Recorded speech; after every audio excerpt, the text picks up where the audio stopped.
Real success is developing champions in life for our world, win or lose. Hi everyone, I am Miss Val, and you're joining me on Miss Val to Go. This is a platform where we're going to continue to have the conversations about how to develop champions in life through sport.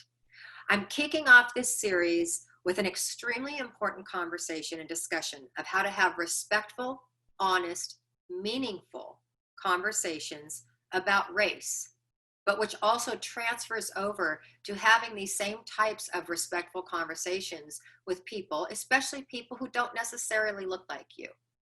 I'm joined today with two Black women whom I've had the privilege and honor of coaching at UCLA.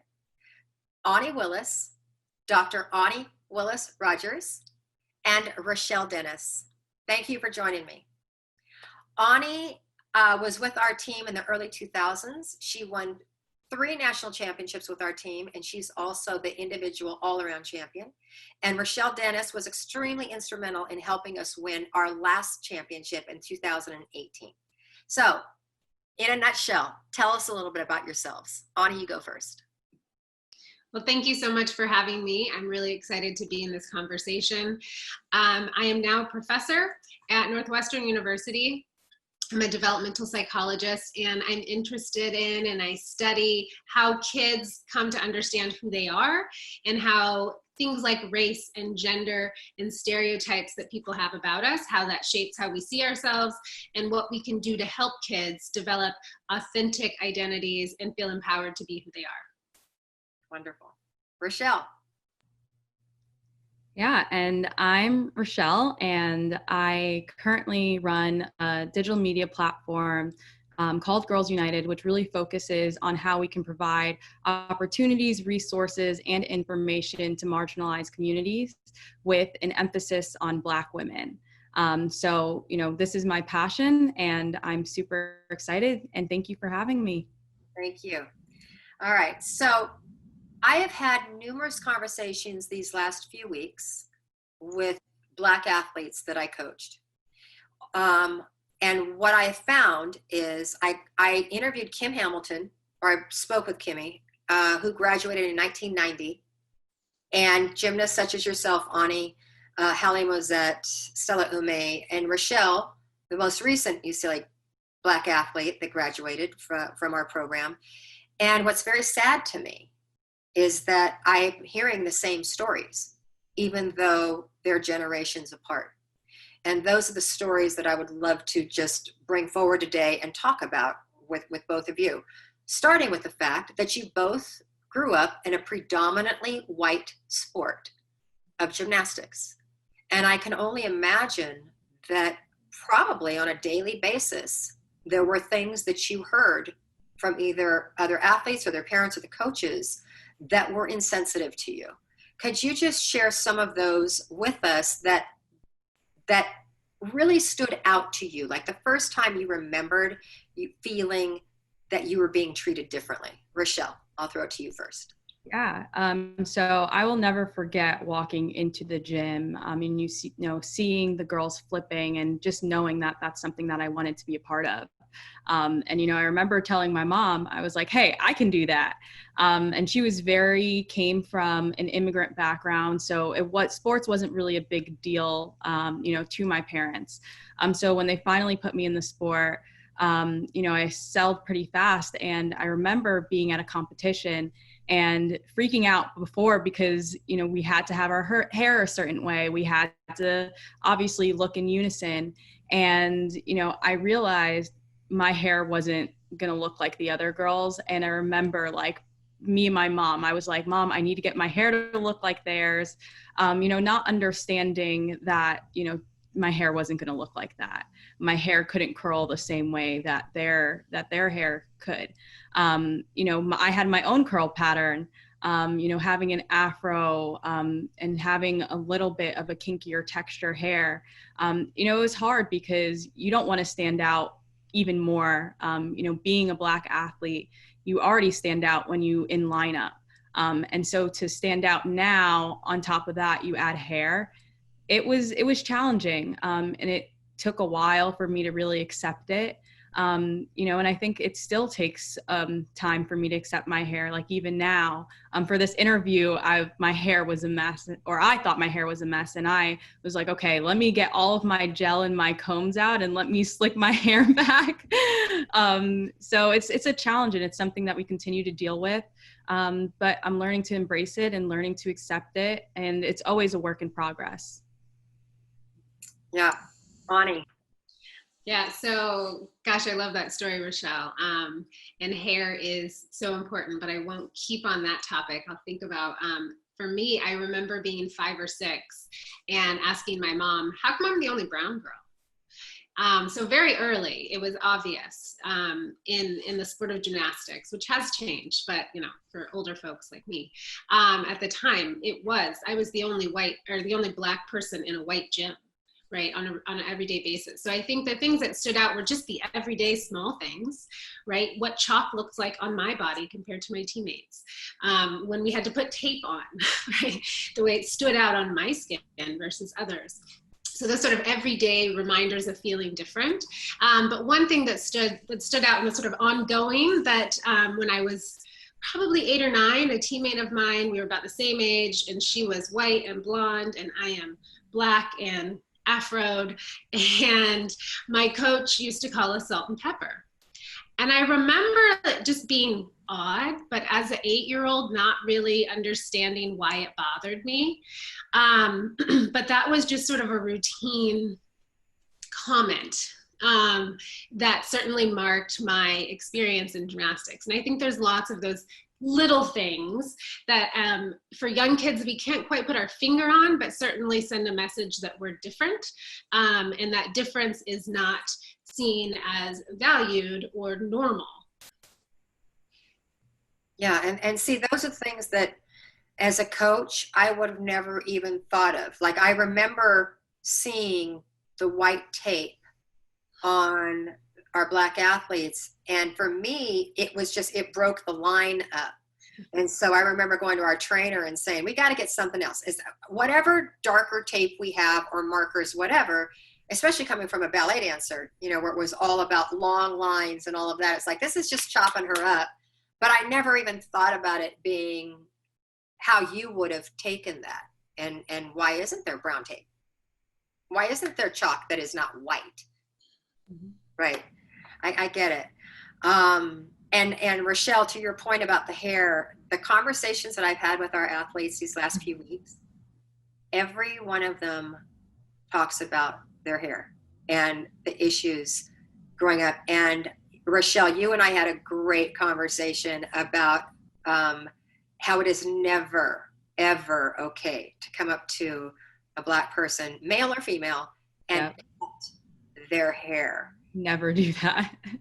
As soon as you use that word pet, because I'm a hair toucher, I'm like a groomer. I'm like, oh, look at my little girl. Oh, you know, touch, pat, pat, pat.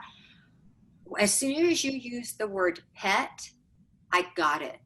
Mm. I totally got it. How inconsiderate I've been over the years going up to people. Like, Onnie, if I was sitting with you right now, I'd be going and picking out your hair like this. This is so cool. And that would so not be okay. And part of it is, right, there's sort of the tension in a way of that it's different and novel and interesting, right? But part of that is, as Black people in America, is we don't want to be seen as novelties and different and exoticized, right? Like we are just human beings like everybody else. And so that sort of sense that we are so different and interesting. Like sometimes different is explicitly negative, but sometimes it's much more implicitly like even positive. I just really, really like your hair and I want to touch it. We don't go up to white people like, I just really, really like your hair and want to touch it. Right? It doesn't have the same novelty to it. And so that is its own sort of subtle message of you're different. And that difference stands out. And that is a challenge when you're embodying that difference through your spaces. Yeah, and I love the word that you used, exoticize, I hope I said it right, but because exotic has been thrown around so much, especially towards Black women, whether it's to describe the way that they look or the way that they carry themselves, or, the way that maybe their gymnastics is, it's a word that, people don't think that it holds weight to it, but it does, in the sense of, exotic is almost used as a word to say, oh, you're almost not as Black as you are, or it's been used to say, oh, you're exotic, what are you, or what are you mixed with? Like, I can't exist as just a Black woman, as a Black person. I always have to, or I have to be compared to something, exotic that gives me, edge, or what people thinks, is edgy or better than being just Black. So I love that you use that word, because I forgot how prevalent that word has been thrown around, towards me, towards other people. The word exotic is, something that's thrown around almost to negate your Blackness. Onnie, I'm going to switch to you here. There's a term out there called allyship. And what did that look like for you growing up in a gym? Because the majority of our viewers right now are young gymnasts.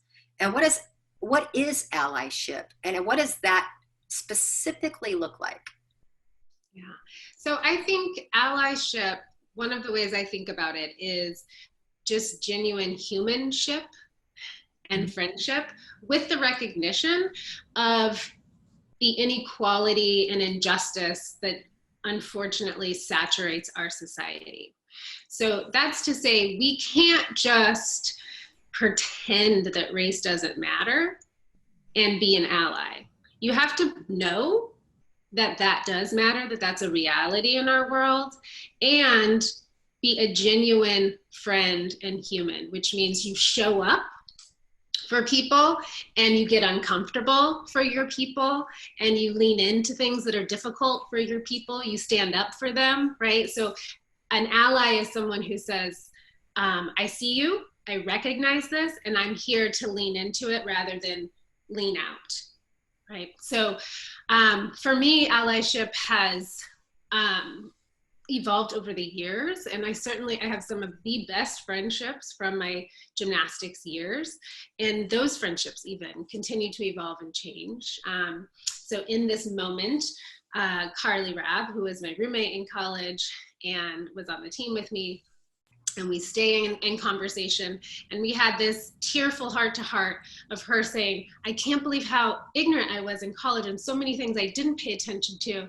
And I said, but you are a human and you showed up for me. Like, you're a friend and you were always present and engaged. And yes, we continue to learn, and yes, we continue to grow. But that willingness to acknowledge when you mess up, to be open and not offended, to lean in and hear someone's stories and perspectives. Allyship is just really showing up for someone, putting yourself in their shoes and taking seriously the history that colors our world. Not because that's what we all want and want to believe, but that's what is. And so in order to move forward, we have to really acknowledge what is. And allies really take that step to say, I see it, and I'm not okay with it either. So Onnie, that leads me to further this discussion with kind of a new question. Is it better or easier not to talk?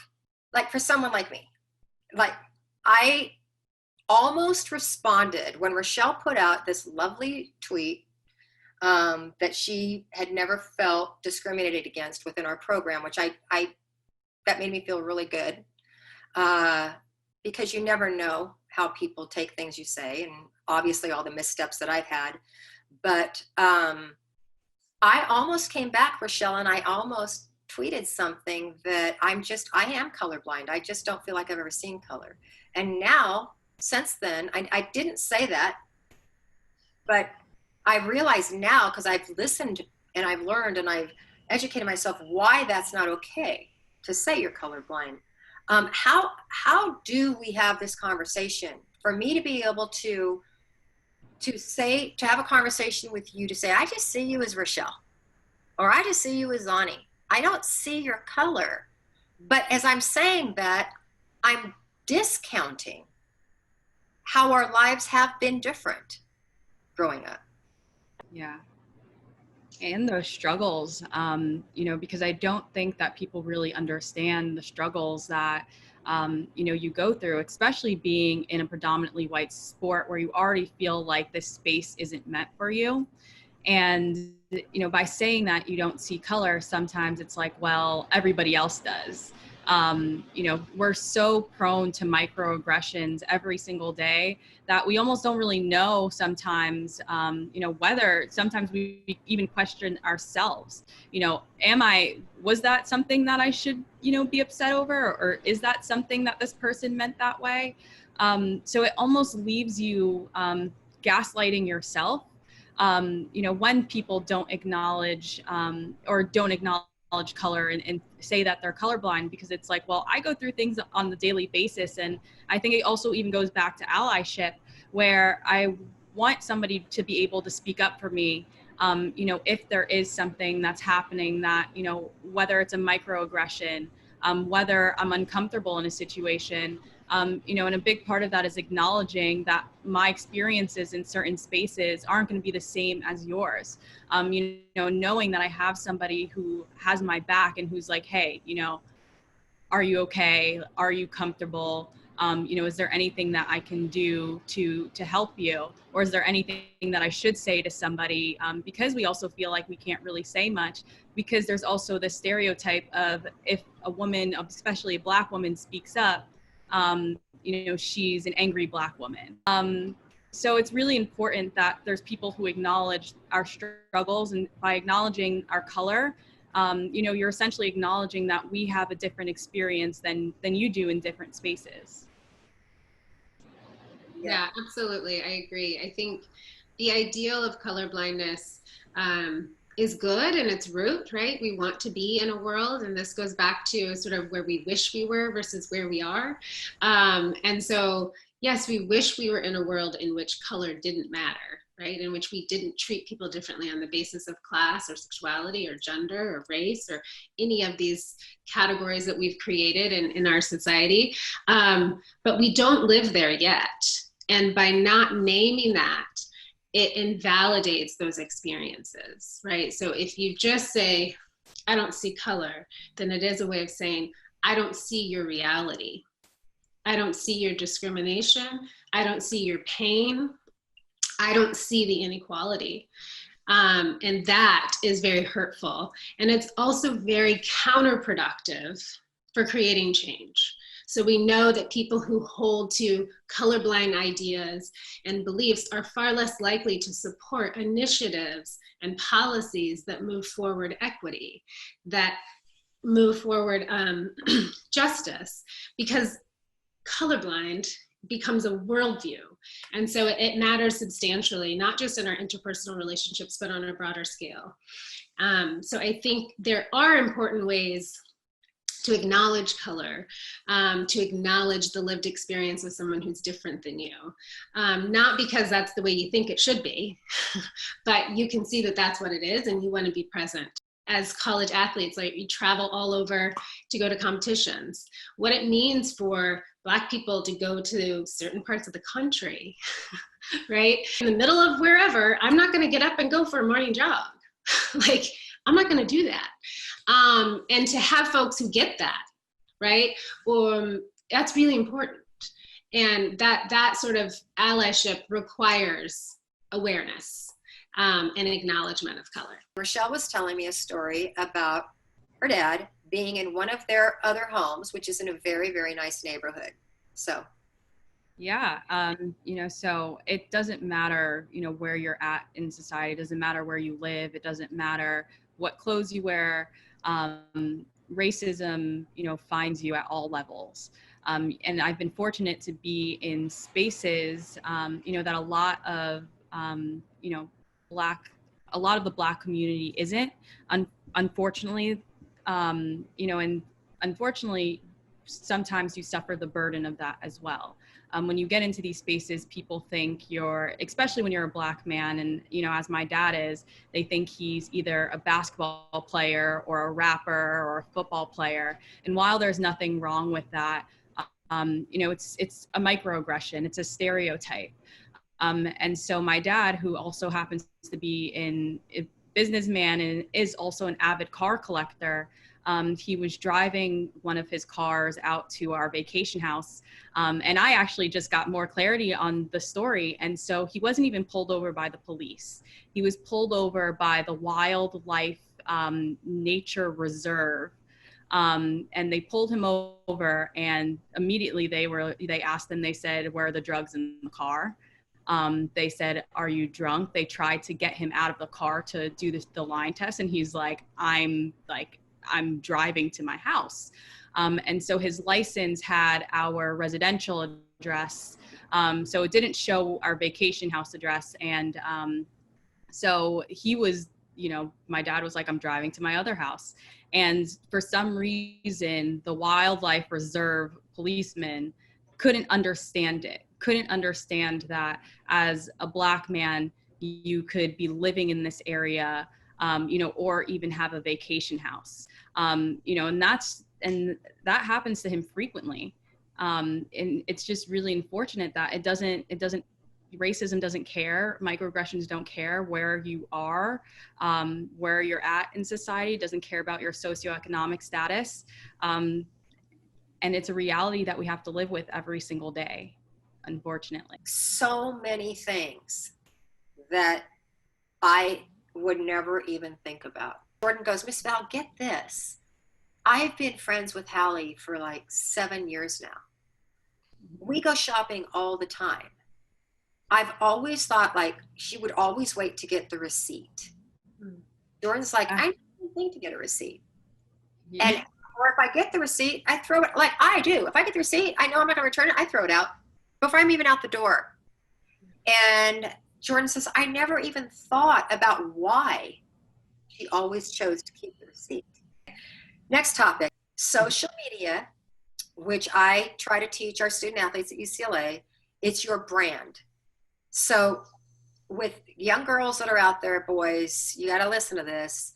Social media is not a place for you to share jokes and funny stuff with your friends. It is your brand. Every single thing you put out there is a brand. And even if you take it off, you need to understand that probably someone has taken a snapshot of it. So it is out there forever. And if you are an athlete that wants to be recruited as a college coach, recently retired, I can tell you the first place we college coach look to is your social media and what you are posting. So Onnie, give us a little snippet and educate me, please. Educate our teenagers that are watching that have social accounts of how to, I need to take a deep breath, I need to decompress, and tell me what to do. Onnie, coach me up. So social media it's a beautiful thing, and it is a beast. So I think right now, especially this sort of fury around posting and what you post in relationship to Black Lives Matter and racial justice is very hot, and the tensions are very high. And I think for good reason, and this is in part related to sort of the colorblindness, is that for so long silence has been the mode of operation. And so this notion of just staying silent is offensive, and it's just taken as, right, which is why so many folks feel like I have to say something. So I think, first and foremost is you have to post authentically. Whatever you're posting, you have to really believe, you have to understand, and you should be posting, as you said, Ms. Val, as a reflection of who you are. Right? And so you need to think through, what is it that I feel and think and believe about this, and how do I want to present myself? Now, with that is also the education piece, right? And so listen, follow, attend to voices who have personal experience in this reality. So listen to people of color, listen to Black women, listen to how they're talking about this experience, and enter into the conversation from their perspective as opposed to your perspective. And that's where I think conversations often fall apart, which is, well, I experience racism. And then a white person says, well, I don't. Right? And it's like, well, I know you don't. That's not the point, right? And so, but we're always wanting to enter from only our point. And so you have to say, I don't experience racism. Tell me more about how you do. Right? How do I understand from your perspective? And I've had, I actually I consulted, if you will, but with an ally, with a friend who's in the coaching sphere, and, you know, they're like, I need to write a statement. Everyone's telling me I have to write a statement. I want to write a statement, but I don't know what to say. Here's my statement. What's wrong with it? What do I need to change? How do I frame it? You know, and so we got to have a conversation and a dialogue to say, okay, well, when you say this, this is how it lands. Is that what you want? No. Okay, help me change it, right? So you can talk through and have those conversations in person and in real life, so that the media post reflects your real life. And so when people say, I want to be supportive online and I'm going to be advocating through social media, I say that's great and it's important, but first be supportive in real life. Right? So listen to real life people, Black people, listen to marginalized groups, hear their stories, buy their books, read their experiences, donate, act, protest, do in real life. And then what you post online will flow naturally. It's certainly when we sort of create content for media and then don't have anything else underneath it that we find ourselves in a lot of trouble. Wow, I just learned a lot. Please speak to especially the youth that are watching right now. They're going to be going back into their gyms. They're going to be talking with their friends, whether they are of the same race as they are or not, and just share a little nugget of more, just a little bit more of what you've said about how to be supportive and ally. Yeah, I think it's listening, it's observing, it's also making people feel welcome, asking questions, asking where people come from, and also understanding the context of history and how that has played a role in today. I think two things come to mind. One is to recognize that racism is real, and that, you know, these stories Rechelle and I have shared and these experiences that we have are shared by many, but also not shared by all. So to recognize that racism is real and people experience it, but also not to assume. If you're going back to the gym and one of your teammates is Black and that's a friend of yours, and you're thinking, what am I gonna say? Do I say anything? You know, as a friend, start with, how do you feel? Like, I've been watching and reading, and it's really scary and really sad. And I've been wondering how you're feeling about it. Would you want to talk about it? Ask permission, right? This is complicated and heavy for all of us. And I say, you know, love and sincerity goes a long way. It goes a long way. And so if you're entering into the conversation with authenticity, with genuine care, right? There's grace for that. There's grace for that. And there's space to be like, okay, yeah, that wasn't like the best, but let me tell you, right? So it's not about doing it perfect and having it all right. I love that. I just love this conversation. It's so important. Onnie, I love the fact that you said don't assume anything, because that struck me. And then Rechelle, you mentioned a few times the importance of listening. And both of you know Dr. Bill Parham, who is our sports psychologist. Something that I learned from him that I talk to all the time is this, that in order to truly listen, you have to be silent. And if you rearrange the letters that spell listen, it spells silent. So to both of you, I really listened. I'm going to think about all of this. Thank you. I love you. I love what you are representing out there as strong women, strong Black women. And yeah, I got to say it, even though this is a neutral conversation here, strong Bruins. I had to say it. Okay.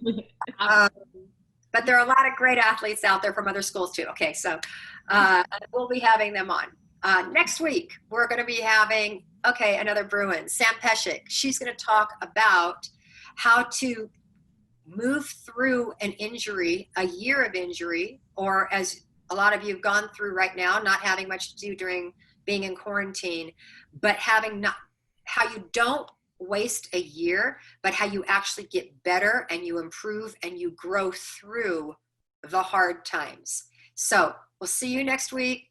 Thank you for being here. Please send in your questions to Miss Val to go at gmail.com. And please check out Girls United with Rechelle. She's doing great work. And any questions that you have about this, just email Dr. Onnie Rogers. She'll get back to all of you. Thank you so much.